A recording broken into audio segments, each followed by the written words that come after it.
இருக்கு. நீங்க சவால் விடுறா, நீங்க இந்த சின்னத்தை அறிவிக்கிற அந்த நாள்ல அது எந்த சின்னமா இருந்தாலும் சரி, இதுவரைக்கும் இருந்த பரப்புரையை விட பல மடங்கு வீரியமான பரப்புரையை நாம் தமிழ்ச்சி மேற்கொள்ளும். பணத்தை வச்சு இல்ல, மிகப்பெரிய வலிமை நாம் தமிழ்ச்சி இருக்கிறது. அந்த வலிமை நாம் தமிழ்ச்சியுடைய ஒற்றுமை, நாம் தமிழ்ச்சியுடைய நேர்மை, நாம் தமிழ்ச்சியுடைய கள அரசியல், நாம் தமிழ்ச்சியுடைய கள வலிமை, களத்துல இருக்கக்கூடிய உழைப்பு.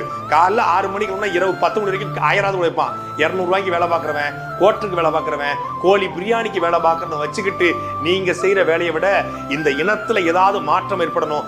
இந்த தேர்தல் என்பது நாம் தமிழ் கட்சிக்கு ஒரு தன்மான பிரச்சனை.